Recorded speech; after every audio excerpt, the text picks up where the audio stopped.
Balance sheet check ಮಾಡಬೇಕಂದ್ರೆ ಸ್ಕ್ರೀನರ್.in ಅಂತ app ಬಂದು ಸ್ಕ್ರೀನರ್.in SJS ಎಂಟರ್ಪ್ರೈಸ್, ಇವಾಗ ನಾನು ಒಂದು ಕಂಪ್ನಿದು ಚೆಕ್ ಮಾಡಬೇಕು. ಇಲ್ಲಿ ಕ್ಲಿಕ್ ಮಾಡಿದಾಗ ನಮ್ಗೆ ಈ ಥರ ಕಂಪ್ನಿದು ಕಂಪ್ಲೀಟ್ ಇನ್ಫಾರ್ಮೇಷನ್ ಸಿಗುತ್ತೆ.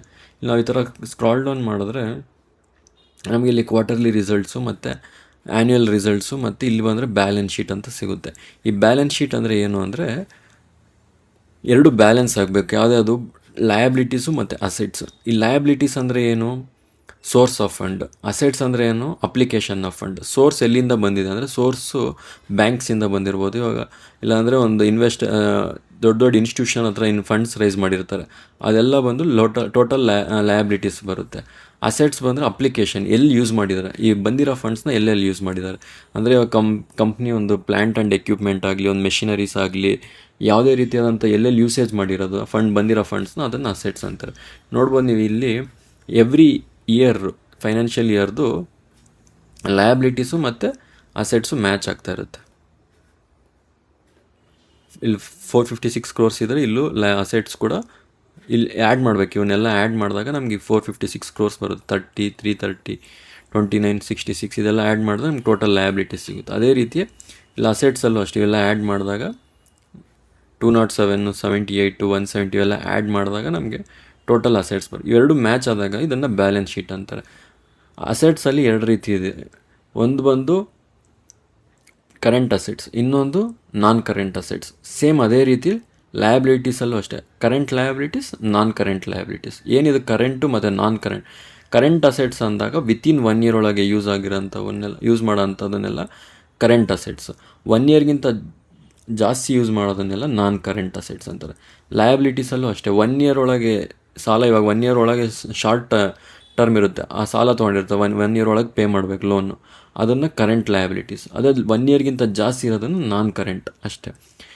ಇದೊಂದು ನೆನ್ಪಿಟ್ಕೊಳ್ಳಿ. ನಾವು ಲಯಬಿಲಿಟೀಸ್ ಅಂದರೆ ಸೋರ್ಸು, ಅಸೆಟ್ಸ್ ಅಂದರೆ ಅಪ್ಲಿಕೇಶನ್ ಆರ್ ಯೂಸೇಜ್, ಎಲ್ಲಿ ಯೂಸ್ ಬಂದಿರೋ ಫಂಡ್ಸ್ನ ಎಲ್ಲಿ ಯೂಸ್ ಮಾಡಿದ್ದೀವಿ ಅಂತ. ಇಲ್ಲಿ ನೋಡಿದ್ರೆ ನೀವು ಈ ಫಿಕ್ಸ್ಡ್ ಅಸೆಟ್ಸ್ ಅಂದರೆ ಕ್ಲಿಕ್ ಮಾಡಿ, ಇಲ್ಲಿ ಪ್ಲಸ್ ಇದೆಯಲ್ಲ, ಇಲ್ಲಿ ಈ ಥರ ಡ್ರಾಪ್ ಡೌನ್ ಮಾಡಿದ್ರೆ ಇಲ್ಲಿ ನಮಗೆ ಇಲ್ಲಿ ಲ್ಯಾಂಡ್ ಆಗಲಿ, ಬಿಲ್ಡಿಂಗ್ಸ್ ಆಗಲಿ, ಪ್ಲ್ಯಾಂಟ್ಸ್ ಆ್ಯಂಡ್ ಮೆಷಿನರಿ, ಎಕ್ವಿಪ್ಮೆಂಟ್ಸ್ ಇವೆಲ್ಲ 1 yearಗಿಂತ ಜಾಸ್ತಿ ಇರೋದು, ಅದಕ್ಕೆ ನಾನ್ ಕರೆಂಟ್ ಅಸೆಟ್ಸ್ ಅಂತಾರೆ.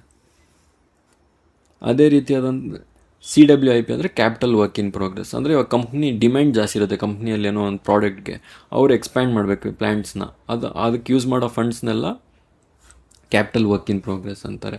ಇನ್ವೆಸ್ಟ್ಮೆಂಟ್, ಕಂಪ್ನಿ ಯಾವುದಾದ್ರೂ ಇನ್ವೆಸ್ಟ್ಮೆಂಟ್ ಮಾಡಿರ್ತಾರೆ ಅದನ್ನು ಇನ್ವೆಸ್ಟ್ಮೆಂಟ್ಸಲ್ಲಿ ಬರುತ್ತೆ. ಅದರ್ ಅಸೆಟ್ಸಲ್ಲಿ ಕಂಪ್ನಿ ಹತ್ರ ರಾ ಮೆಟೀರಿಯಲ್ಸ್ ಆಗಿರಲಿ, ಟ್ರೇಡ್ ರಿಸೀವಬಲ್ಸ್ ಆಗಲಿ, ಕ್ಯಾಶ್ ಮತ್ತು ಲೋನ್ಸು, ಅಡ್ವಾನ್ಸಸ್ಸು.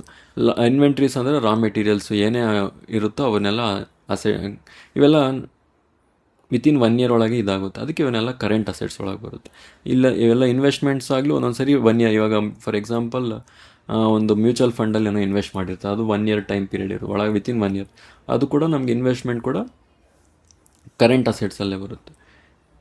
ಇದು ಬಂದು ನಾನ್ ಕರೆಂಟಲ್ಲಿ ಬರುತ್ತೆ ಫಿಕ್ಸ್ಡ್ ಅಸೆಟ್ಸ್. ಯಾಕಂದರೆ 1 yearಗಿಂತ ಜಾಸ್ತಿ ಇದೆ ಫಿಕ್ಸ್ಡ್ ಅಸೆಟ್ಸು. ಇದು ನೋಡಿ, ಫಿಕ್ಸ್ಡ್ ಅಸೆಟ್ಸ್ ಜಾಸ್ತಿ ಆಗ್ತಾ ಇದೆ ಅಂದರೆ ಇನ್ ಕೇಸು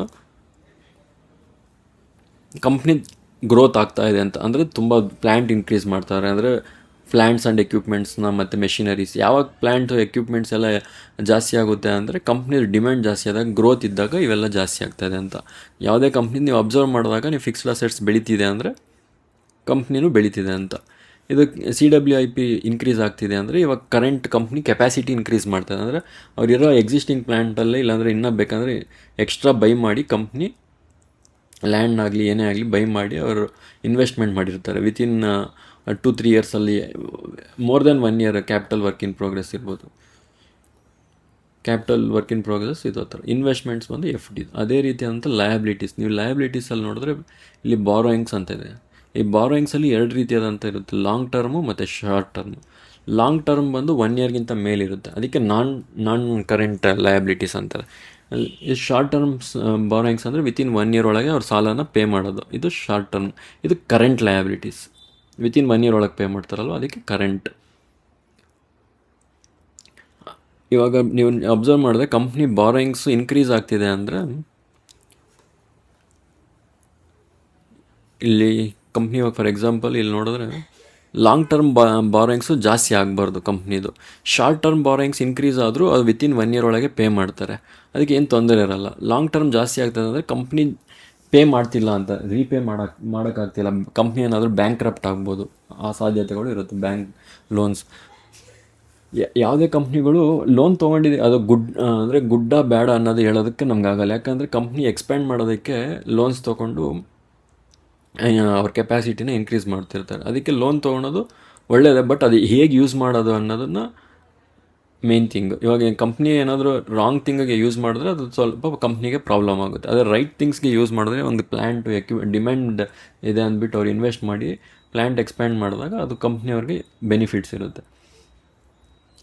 ಅದೇ ರೀತಿ ನಮಗೆ ಇಲ್ಲಿ ಈಕ್ವಿಟಿ ಕ್ಯಾಪಿಟಲ್ಲು ಮತ್ತು ರಿಸರ್ವ್ಸ್ ಅಂತ ಎರಡಿರುತ್ತೆ.